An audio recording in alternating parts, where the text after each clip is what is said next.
So guys, Darrell's got a tip for us about assaults and making charges. Apparently some of the rules have changed slightly from 5th edition, and now there's something new There's a that gap can do. in the rules for the guys who are good at shooting, but not so much wanting to get fighted.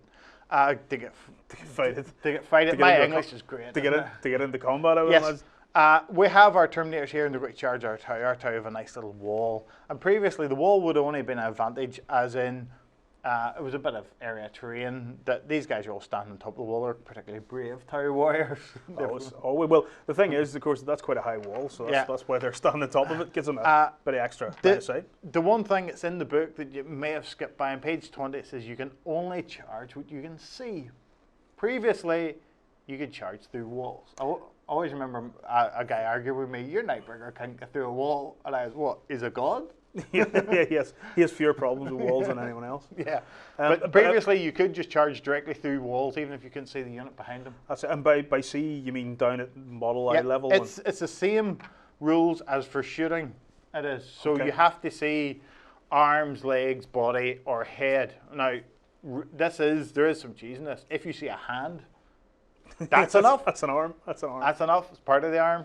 But here Andy would shoot with his tower warriors. Well, let's have a go with the old tower warriors. See if I can actually get some hits this time. 4 that's not bad. Yeah, 4. So 4 out of the 5. Strength 5. So 3's up. Oh, 3 hits. 3 armor saves, and I love it. I'm rolling high today. As always, they're Terminators after all. At this point, I would move my Terminators. I do 6 inches, and then do a bit of a run, and I shall run 3. So I've got to about 6 inches away from you. Well, at this point, of course, it would be mad of me to stand for that charge because he's going to move 6 up, basically up to the edge of that, and then charge through cover and not fail. But I can move down off this. Yeah, you'd have to take your terrain test. Terrain test. And bar snake eyes, and you're fine. Yeah, loads. So the advantage here now is the tower warriors will form a tight little group around the middle of the back of this wall. Yep. Just to try, you want to group your guys sort of in the middle. You don't want guys hanging along the edge of the wall or anything like that there. In my next phase, my Terminators can do 6 inches, but 6 inches is taking me basically to here, which I would have did previously, basically directly to here, and I can't see any tower warrior. The tower can stand there and shout over the wall like the soldiers were one of the trenches, shouting insults to you. The Kaiser's a lady and things like that there. But I can't then go charge. Well, I'd have to use 3 dice. I cannot charge you through that wall because I can't see you. This works equally as well for the likes of these ruined pieces of terrain. Our little tower warriors would just all of a sudden go, they'd be looking out this door most of the battle, and then you can just see them there. Then all of a sudden, it just run to the side.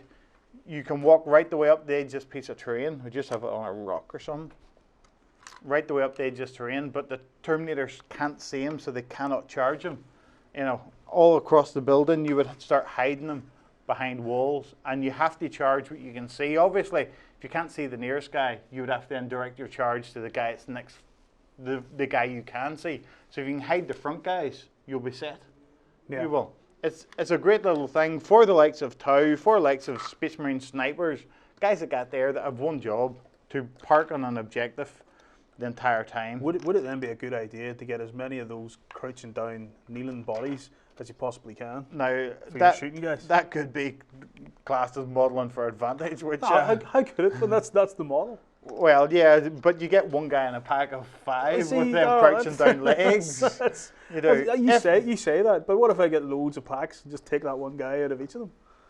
And have one unit that's all crouching down? What do you think, guys? I think that's a good idea. Is that the same as using my land speeder stocks having they've broken and piled down? If I can use my land speeder stocks, you can use your crouching down guys. That's it. Well, what do you think, guys? Not being able to charge things you can't see, it seems sense, of course, but unlike 5th edition, where there was certainly some... We were chatting, though. Some of these guys could have huge big standards. That's right, massive big standards. Massive flags in their backs. insults on them. And you can't see him because it's not part of his body. Well, that's it. So what do you think, guys? Charging things you can't see? A good new rule, or do you like it the way it was in 5th? Why don't you drop some comments below and tell us?